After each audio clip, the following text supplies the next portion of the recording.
안녕하십니까. 신의균의 국방TV 1일 안보 브리핑입니다. 오늘도 우리 대한민국을 둘러싼 중요한 안보 이슈들 간추려서 브리핑하도록 하겠습니다. 첫 번째 소식입니다. 미국이 요즘 북한과 이란 등 이른바 불량 국가들의 정권과 주민들을 분리하려는 메시지와 정책들을 계속해서 내놓고 있습니다. 백악관이 이번 감염 사태와 관련해서 북한, 정확히는 북한 주민들에 대한 인도적 지원은 제재 대상이 아니며 미국은 북한 주민을 지지하고 그들을 돕고 싶은 의지가 있음을 거듭 천명했습니다. 백악관은 현지 시각 13일 국가안보회의 NSC의 트위터 계정을 통해 공개한 메시지를 통해 미국의 대북 제재는 의약품과 의료기기, 농업제품과 같은 합법적이고 인도주의적인 물품 지원을 겨냥하는 것이 아니다 라며 미국 정부는 북한과 이란, 베네수엘라, 시리아의 주민들을 지지한다 라고 밝혔습니다.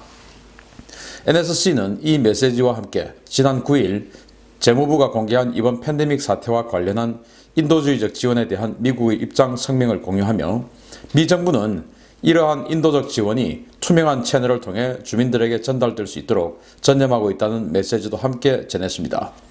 미국의 이러한 메시지는 북한 등 불량 정권에서 극심한 감염 확산으로 인한 의료기기 부족과 더불어 4월 농번기를 맞아 심각한 농업자재, 식량 부족 현상을 겪으며 고통을 호소하고 있는 북한 주민들을 겨냥한 것으로 풀이됩니다.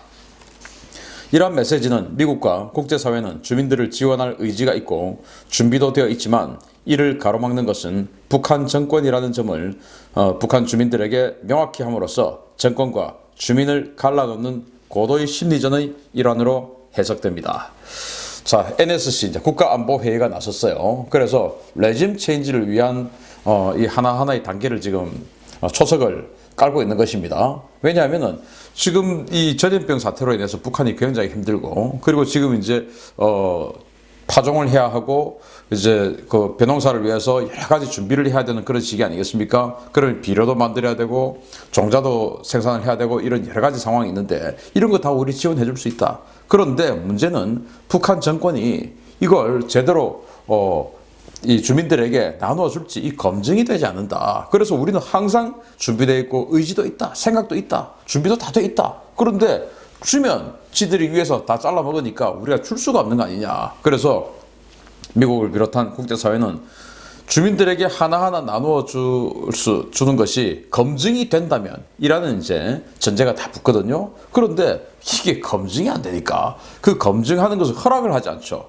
허락을 하지 않는다는 것은 뭐냐? 주민들에게 나눠주기 싫다라는 말입니다. 저 위에 놈들이. 그래서 이제 이런 것들을 NSC가 이런 홍보 자료를 통해서 그 배포를 하면은 결국은 어떻게든지 북한 주민들에게 그 소식이 들어가죠. 왜냐? 통신수단이 발달해 있으니까요. 그래서 결국 미국을 비롯한 저 원수 같은 미국 놈들이라고 우리 북한은 계속 70년 동안 세뇌를 받아왔는데 저 원수 같은 미국 놈들이 우리를 지원해주기 위해서 어마어마하게 지금 준비가 돼 있는데 저 위에 놈들이 다 잘라먹으니까. 그리고 지난번에 스위스가 줬는데 그것도 다 잘라먹고 그러니까 지금 안 준다는 거 아니냐. 저 놈들이 나쁜 놈이야. 이렇게 해서 이제 정권과 주민들을 갈라치게 하는 이런 심리전에 들어갔다. 뭐 이런 심리전은 비단 이 NSC뿐만 아니고 CIA나 이런 또 국무부나 여러 채널에서 지금 이런 식으로 심리전이 들어가고 있는데 이제 NSC까지 이렇게 나섰다. 정말 이렇게 조금 사이드에서 하지 말고 진짜 제대로 좀 해줬으면 좋겠다. 이렇게 소프트 파워 말고 하드 파워까지 좀 들어가줬으면 좋겠다. 라는 그런 생각도 해봅니다. 조금만 더 하면 될 것 같습니다. 두 번째 소식입니다.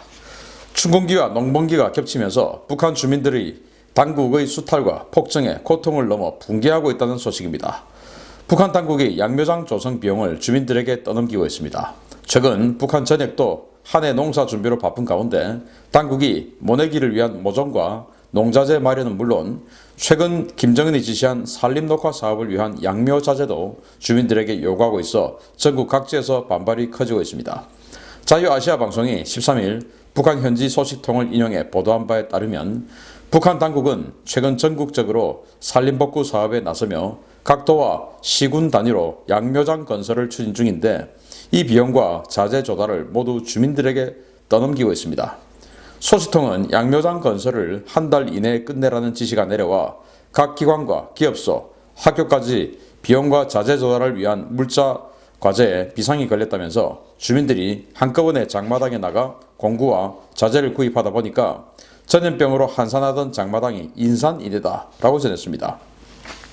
당국은 주민들에게 양묘장 건설을 위한 자갈과 모래, 건설 공구 등을 매일 바치라고 요구하고 있는데 극심한 식량 부족 현상에 더해 농번기로 일손이 부족한 상황에서 노동력과 자재, 금품을 요구하는 당국의 처사에 주민들은 분노하고 있습니다.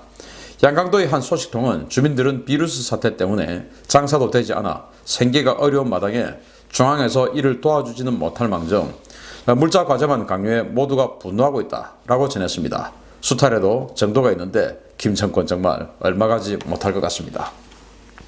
자, 북한 그 영상 많이 보시면 다 민둥산 아닙니까? 그래서 산림녹화 사업을 김정은이가 지시를 했죠. 이건 산림녹화 잘하는 겁니다. 해야 됩니다. 과거 이제 고난의 행군 시기에 먹을 게 없으니까 이 나무 뿌리도 나무 껍데기 이런 것들도 이제 안 돼서 초근 목필한 거 있지 않습니까? 풀뿌리, 나무 껍데기 이런 것까지 이제 떼먹고 삶아먹고 이렇게 했다가 이제 그것도 안 돼서 나무 줄기 이런 것까지 다 떼서 이제 삶아먹고 하다가 이제 그런 것들 또 땔감으로 쓰고 연료가 없으니까 겨울도 얼마나 춥습니까? 그러다 보니까 북한은 산 전체가 민둥산이 되어버렸죠. 우리도 과거에 1960년대, 70년대 산림녹화 이렇게 하면서 식목일쯤 해서 저 학생들 식목일 날 어디 가서 이제 나무 심고 했던 그런 거 있는데 제가 학교 다닐 때만 해도 그런 일 안 했어요. 제 이전에 이 베이비붐 세대들은 그렇게 했죠. 그런데 지금 북한이 이제 그거 하겠다는 거예요. 문제는 이거 좋아요. 해야죠. 당연히 산림을 우거지게 만들어야죠. 그런데 이 양묘장 만드는 자재를 주민들이 갖고 와. 라고 하는 겁니다. 이거 국가가 해야 될 일인데 주민들이 갖고 와. 도대체 이 북한이란 국가는 뭐 하는 겁니까? 오직 주민들을 수탈해서 뺏어서 먹고 사는 것 외에는 하는 게 없는 국가입니다. 자, 이렇게 되면 정말 이 주민들이 그 폭발할 임계점이 지금 이미 지났어야 되는데 아직도 폭발하지 않고 있다는 게 그런 의문스러운 점인데요. 지금 장마당이 인산인해라는 겁니다. 우리는 지금 사회적 거리두기 해서 사람이 많은 곳에 가지 않죠. 그런데 이거 1인당 좀 더 할당량을 주니까 양묘자재 갖고 와 라고 하니까 이 양묘자재 사러 지금 장마당에 나간 겁니다. 인산인해다 이겁니다. 여러분들 시장에 나가서 인산인해였던 기억 지금 얼마나 오래됐습니까? 저도요. 제가 어릴 때 오일장이 우리 동네에 있었기 때문에 그 오일장만 되면 좀 너무너무 좋았죠. 구경할 게 많았으니까. 인산인해였어요. 사람이 치여서 잘 움직이기도 힘들었어요. 그때는 지금보다 인구도 훨씬 적었습니다. 그리고 지금 제 고향이 있는 경남 양산 아직도 오일장이 있어요. 그런데 인구는 제가 어릴 때보다 인구가 10배로 늘어났어요. 그런데 장날 가보면 썰렁하죠. 왜냐? 지금은 이제 이 시장 말고 훨씬 더 다양한 마트라든지 편의점이라든지 이런 장들이 있지 않습니까? 소형 장들이. 그때는 장날 가야 되는데 그런데 지금 북한이 과거 우리 60년대 이럴 때처럼 장마당 외에는 쇼핑할 공간이 없다 보니까 여기에 사람이 엄청나게 모입니다. 그런데 인산인해다. 여기에 지금 이 전염병 사태 때문에 전염병이 확 퍼지는 이런 상황이 올 수 있지 않습니까? 국가가 그런 거 생각 안 하는 거예요. 김정은이 지시하면은 오직 다른 건 생각하지 않고 그것만 하는 겁니다. 그래서 왜 그렇게 됐어? 사령관님께서 지시를 하셔서 그거 하다 보니까 이제 이렇게 하는 겁니다. 땜질식으로 정말 국가 체계가 말이 아닌 것이죠. 빨리 이 북한 바꿔줘야 됩니다. 우리가 무너뜨려야 됩니다. 세 번째 소식인데요. 정말 이거는 조폭 집단이지 국가가 아니에요. 보시겠습니다. 최근 노동당 중앙위원회 본부청사에서 열린 정치국 회의가 화제입니다. 국가기구의 회의가 아니라 조폭회의를 연상시키는 모습 때문에 김정은이 다시 측근을 대상으로 공포 통치를 강화하고 있다는 분석이 나오고 있습니다. 지난 11일 평양에서 노동당 정치국 회의가 주요 정치국 위원이 참가하는 형태로 열렸는데요. 이 회의에서 정치국 상무위원이자 최고 실세로 알려진 최룡해와 박봉주가 보여준 행동이 북한 안팎에서 화제가 되고 있습니다. 조선중앙TV가 영상으로 공개한 이 회의에서 최룡해는 김정은이 자신을 바라보며 말을 꺼내자 조건 반사적으로 기립해서 부동자세로 김정은을 바라보며 김정은의 질의에 답변했습니다. 이는 김정은의 오른편에 앉아있던 박봉주도 마찬가지였습니다. 박봉주 역시 김정은이 박봉주를 바라보며 뭔가를 이야기하자 그도 조건 반사적으로 기립해 김정은 쪽으로 상체를 숙이며 공손하게 뭔가를 보고했습니다. 최룡해는 올해 70으로 명목상 국가수반인 최고인민회의 상임위원장이고 박봉주는 올해 81세로 김일성 때부터 중앙관료로 일하며 김정은의 어린 시절을 보아온 노장들입니다. 최룡해와 박봉주의 이런 조건 반사적 기립은 최근 김정은이 보위성 위의 초법적 기구인 군정지도부를 신설하고 주변에 대한 공포 통치를 강화한 데 따른 것으로 보이는데요.